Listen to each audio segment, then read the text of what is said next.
बिजली इस वक्त दुनिया की एक बहुत अहम ज़रूरत है और पूरी दुनिया के तकरीबन सारे मामलात बिजली से चल रहे हैं। ये बिजली पैदा करने के कई तरीके हैं। एक तो वो बिजली घर से जो बिजली आती है वो इस्तेमाल करते हैं, लेकिन अब जो नए तरीके आ गए हैं खुद ज़ाती तौर पे अपनी बिजली पैदा करने के, उसमें सोलर पावर और विंड पावर, लोग तेज़ी से इसकी तरफ जा रहे हैं। तो ये इसी अशरे में 8-10 साल के अंदर ही तेज़ी से सामने आई सोलर टेक्नोलॉजी। और पाकिस्तान के अंदर अक्सर लोगों ने बिजली के कनेक्शन के साथ साथ सोलर का भी इंतज़ाम किया होता है ताकि लोड शेडिंग का भी मुकाबला कर सकें और अपने बिजली के बिलों को भी ज़रा नीचे ला सकें। तो ये टेक्नोलॉजी मैं बात कर रहा हूँ 2013 की, तो उस वक्त इतनी आम नहीं हुई थी। हम कराची में रहते थे, वहाँ बिजली बहुत जाती थी, तो हमारी अम्मा मरूमा जो है ना वो बीमार पड़ गई। तो अब वो बीमार हैं, अपने बिस्तर पे लेटी हुई हैं, तो बिजली चली गई। अब यूपीएस भी कितना काम करें, जनरेटर भी हर चंद दिन में ख़राब हो जाए, वो कितना काम करे। अब अम्मा जो है वो गर्मी है वो उसमें भी बर्दाश्त करती लेटी। मुझसे फिर ये देखा नहीं जाता था कि भाई इतनी गर्मी है और अम्मा जो है वो अपने बिस्तर पे हैं और उनको बहुत गर्मी लग रही है, पंखा बंद है। तो मैंने सोचा कि कोई ऐसी चीज़ करूं कि कुछ ना कुछ हवा अम्मी को लगती रहे। तो मैं मार्केट में गया, घूमता रहा, तो मैंने अंदाज़ा लगाया कि वो जो कंप्यूटर के अंदर जो सिस्टम को ठंडा करने के लिए फ़ैन लगे हुए होते हैं वो बहुत कम करंट पे और डायरेक्ट बैटरी से चल जाते हैं। तो उसमें ज़रा बड़े साइज़ के पंखे भी होते हैं, 1 फुट का भी या 10 इंच का पंखा भी मिल जाता है। बहुत मामूली करंट लेते हैं और बैटरी आप चार्ज करके उसके हाथ लगा दें, गाड़ी की बैटरी, तो घंटों चलते रहते हैं। मैंने क्या किया कि वहाँ से वो कुछ पंखे कबाड़ से ख़रीदे कंप्यूटर वाले, और उन 4-5 पंखों को आपस में जोड़ के एक मैंने ऐसा यूनिट बनाया जिसमें एक साथ जब चारों पंखे वो चले तो बहुत तेज़ी से हवा निकली। तो वो मैंने जो है पंखा बना के और एक गाड़ी की बैटरी, उसको चार्जर लगा के वो मैंने बैटरी के साथ अटैच कर दिया और अम्मा के बेड के साथ वो फिक्स कर दिया खिड़की में। तो जैसी बिजली जाती हम उनको चला देते, घंटों वो पंखे चलते रहते। अम्मा भी मुतमैन, हम भी मुतमैन, बड़ा मज़ा आया।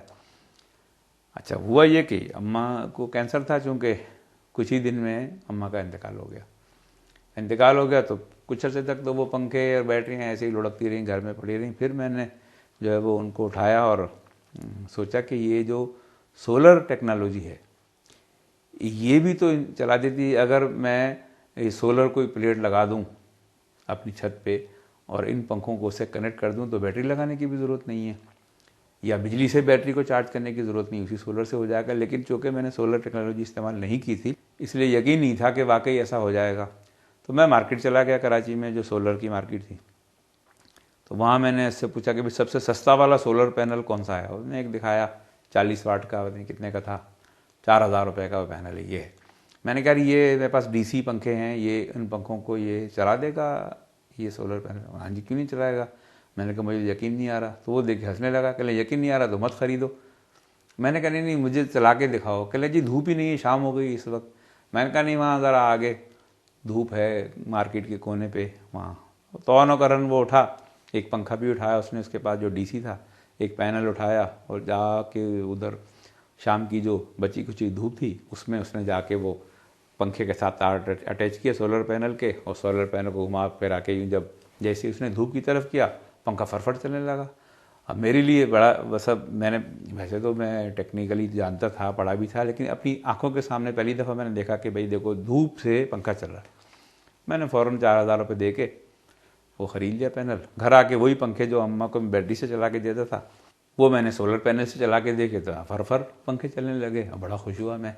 उसके बाद मैंने मज़ीद तहकीक शुरू की, गाड़ियों के रेडिएटर के पंखे जो है वो मैं लेकर आया, पैनल दूसरे लिए, बैटरियाँ ली और मैंने पंखे तैयार किए। तो बड़े ज़बरदस्त बेहतरीन पंखे तैयार हो गए, फर्राटेदार जनाब, हवा चल रही है, सोलर पैनल से चल रहे हैं, बैटरी आप लगा दें वो चार्ज हो जाए तो धूप ख़त्म होने के बाद भी चलते रहें। अब मैंने मज़ीद आगे तजर्बात किए कि जी पानी जब आता है लाइन में तो पानी को ऊपर चढ़ाना होता है, टैंक भरना होता है। अगर उस वक्त बिजली गई भी हो और वो पंप जो पानी खींच के आपका टैंक भरता है या ऊपर चढ़ाता है, वो अगर उस वक्त बिजली गई हुई है तो पानी का टाइम गुजर गया, आप फिर बैठे में। तो बिजली के बग़ैर उस टाइम पे भी अगर मोटर आपकी चल रही हो तो वो पानी आने के टाइम पे आप अपने पानी का ज़ख़ीरा कर सकते हैं। उसके लिए मैंने जो है ना खुद मैंने पंप डिज़ाइन किए जो सोलर पैनल पे डायरेक्ट चलते हैं। डीसी मोटर लेकर आया और जो डंकी पंप है उसके ऊपर मैंने वो फिट की मोटर, और एक पैनल मैं छत पे रखा, और जैसे मैंने कनेक्ट किया तो टक टक टक टक टक जनाब वो पंप चलना शुरू हो गया और नीचे अंडरग्राउंड टैंक, ओवरहेड टैंक सब बनने लगा। अब तो बड़ा मज़ा आया, यानी हम बिजली से बेनियाज हो गए तकरीबन। फिर मैंने घर में कई पंखे, लाइटें, पानी की मोटरें, ये सारी मैंने चंद पैनल ख़रीदे, उनके ऊपर फिट करके वो अपना घर चला दिया। उसके बाद मैंने सोचा कि यार ये जो मैं इतने कम पैसों में सारी बिजली घर में पैदा कर रहा हूँ, ये फ़ायदा और लोगों को भी होना चाहिए। तो मैंने एक यूनिट डिज़ाइन किया जिसमें एक पंखा, एक लाइट, एक बैटरी, एक पैनल, ये पूरा यूनिट था, और एक कमरे के लिए यानी। तो उसको मैंने डिज़ाइन किया। डिज़ाइन करने के बाद उसकी मैंने तस्वीरें ली और फेसबुक पे डाल दिया कि भाई ये यूनिट है, ये तकरीबन 14-15 हज़ार रुपये का कंप्लीट है। इसमें एक पंखा, एक लाइट, एक पैनल, एक बैटरी, आप जो चाहे ले सकता, बनवा सकता है हमसे। वो बेशुमार लोगों ने रब्ता किया मुझसे, लाखों रुपए के जनाब वो एक साल के अंदर मैंने वो पंखे बना बना के लोगों को दिए। अब देखें, ये अम्मा की खिदमत जो मैंने की, उनको हमने छोटे छोटे पंखे ला के बना के दिए ताकि वो बीमारी में राहत पाएँ। उसकी बरकत ये हुई कि मैं सोलर का माहिर समझा जाने लगा।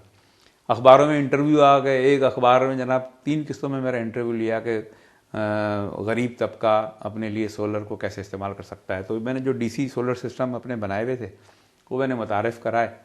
तो वो 2-3 साल तक वो खूब मैं सोलर की चीज़ें बनाई, डिज़ाइन की, इंस्टॉल किए, बेशुमार लोगों को उससे फ़ायदा पहुंचा, मुझे भी बहुत फ़ायदा पहुंचा, मैंने भी पैसे कमाए। उसके बाद फिर 2016 में मैं इस्लामाबाद शिफ्ट हो गया। तो यहाँ पे बिजली का बहरान उस तरह नहीं है, बिजली यहाँ कम जाती है। यहाँ भी बहरहाल लोगों ने बड़े बड़े सोलर सिस्टम घर पे लगाए हुए हैं पूरे, जिसमें वो न सिर्फ ये कि बिजली खुद बनाते हैं, बल्कि वो इतनी ज़्यादा बिजली बन जाती है कि वो रिवर्स होके जो नेट मीटरिंग कहलाता है, वो बापडा को बिजली चली जाती है और उनका बिल या तो माइनस में आता है या उनको पेमेंट का भी एक उसमें तरीक़ेकार है कि अगर आपने ज़्यादा बिजली बना के बापडा को भेज दी तो उसकी पेमेंट आपको हो जाएगी या आपका बिल माइनस हो जाएगा। मैं तो यहाँ वो काम नहीं कर रहा, लेकिन छोटे मोटे कुछ यूनिट मैंने अपने घर में लगाए हुए हैं। लेकिन ये कि ये जो सोलर टेक्नोलॉजी है ये बड़ी ज़बरदस्त है, इसके अंदर अब तो बड़े बड़े काम हो रहे हैं। लेकिन मैं जो इससे मुतारिफ़ हुआ वो अम्मा की खिदमत की वजह से, कि अम्मा को मैंने कुछ पंखे बना के दिए, उससे एकदम जहन में ये आया और वो काम इतना फैला कि लातादाद लोगों को जो है वो सर्विस वो पहुंची और मुझे भी इसका बहुत फ़ायदा हुआ।